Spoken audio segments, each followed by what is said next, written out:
Hey guys, so I was going to sit in that cafe, which was a beautiful little cafe, have a coffee and talk to you about something that's been on my mind. Didn't want to stand out like a sore thumb while people are enjoying their relaxation time. Although on reflection, I'm saying I didn't want to stand out like a sore thumb, and here I am wearing this attire. This video isn't to discredit anybody. This video isn't to drag anybody's name through the mud. This video isn't to bring anybody down. I'm not even going to mention any names, to be honest, of either the person or the conference, because that's not what I'm about, and I'm sure that this person is a good person. I bet this happens a lot. Some of you will be in business, some of you will own your own companies, and therefore have an understanding of how business works. And so I want you to tell me if I'm wrong for thinking the way that I think. I was recently asked to do a conference. I was recently asked to go do a talk, which would have been about a 40-minute slot. The conference was over 2 days, and it would have took me roughly about 2.5 hours to get there. It's like a 5-hour round trip, I guess, for a 40-minute slot to do some talking about things that has took me 6 years. Well, 6 years here on YouTube to build up that portfolio, but a lifetime of experiences, a lifetime of getting out there, boots on the ground, and speaking to witnesses, to have the brain and the knowledge that I've got talking on these subjects, right? We can't just think it's a case of someone turns up, they do a talk, and that's that, they go home, pat on the back. Every single person that steps up on that stage to speak and do a talk at one of these conferences has got there through years of unseen hard work. I thought I'm well within my right to ask if there is any support, any help for the guest speakers. Do we get any help with accommodation, travel expenses, or even just get paid for the 40-minute slot where we're stood up on stage, sharing years and years of experiences, knowledge, and skills that we've learned in this field? And the response I got was no. None of the speakers get anything. I've been invited to other conferences over the years where people would have paid for me to be there to do the 40-minute slot. And if they can't do that, which is fair enough, I don't mind not getting paid for the talk. But what about the travel expenses? Can you please chip in just to, get me there and back? Or can you put me up in a hotel for the night so I don't have to race back on the roads?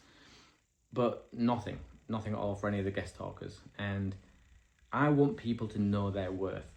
This is why this video is being made. There are people out there like myself, investigators, people that are out spending countless amounts of time, boots on the ground, in hotspot areas, filming content, for people to enjoy. Whenever you go to a conference and you sit there and you see someone on a stage giving a presentation, just please bear this in mind, okay? This hasn't happened overnight.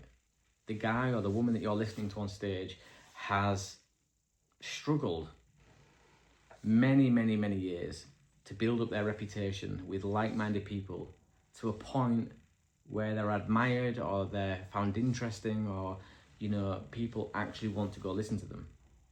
That takes time and dedication, a lot of time and dedication, with many, many, many setbacks along the way that people just don't see. Not only that, talking itself is an art, right?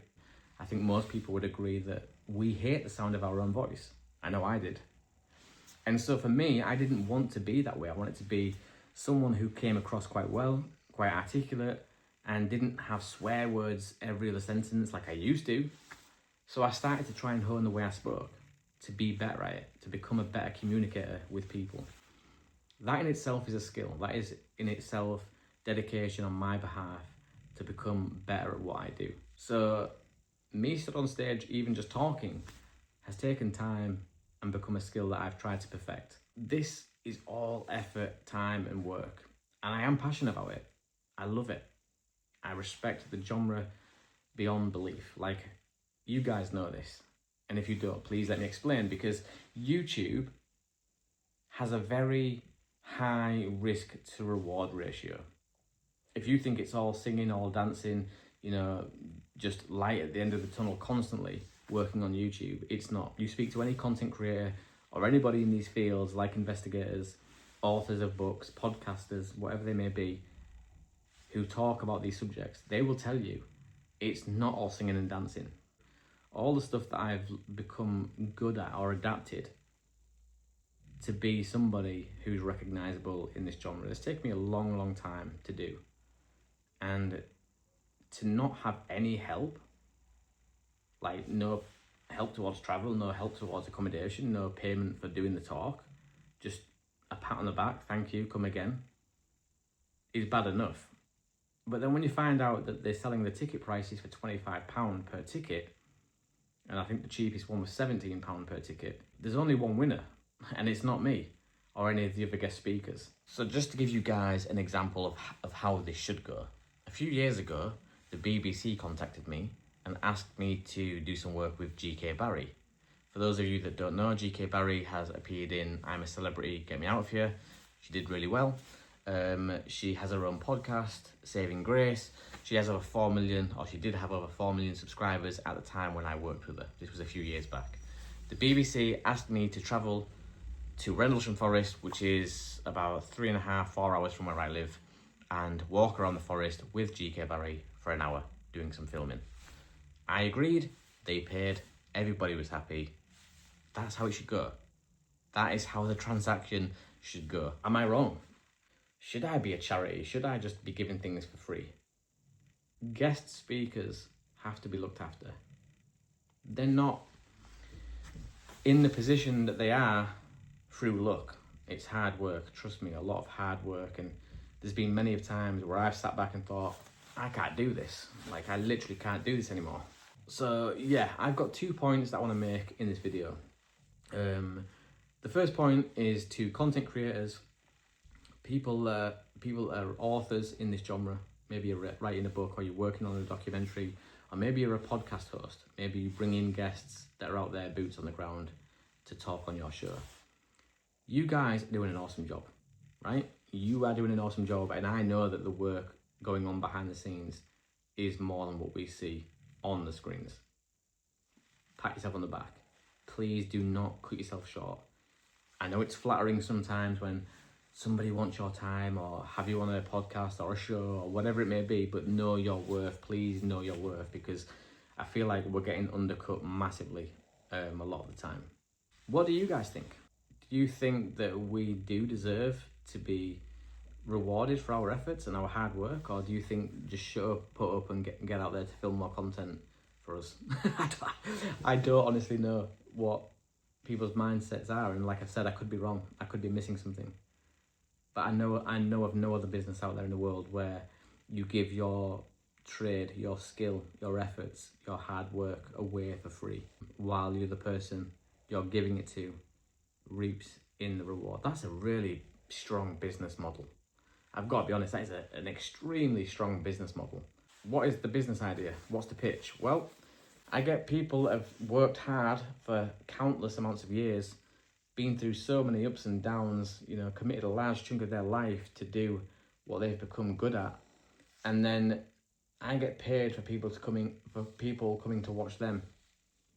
Okay, and what do they get? Nothing. Okay, so it's 100% like turnover for you then. Like all the money you get, they get nothing. Yeah, brilliant. I like it. Good business model. The only person getting rich there is the guy, is the rent, right? It's not us content creators, us people busting our balls. I can only apologise, but I can't be a part of this where us, the investigators, us, the explorers, the content creators, the people with skill and ability and passion and drive are not rewarded for the hard work that we're doing. It doesn't make sense to me. I'm not going to be a part of that. So if you was looking forward to meeting me, if you was buying that ticket to come see me do my talk, then I do truly, deeply apologise. Give me an email. I'll make it up to you somehow. I'll do a conference call with you, like a video call or something. We can chat. I'll get you on one of the lives. Whatever it may be, I'll make it up to you guys. But I can't be a part of that. And I urge every other content creator out there, I urge every other creative spirit working in this genre to know your worth. Do not do anything for free. You deserve more than that.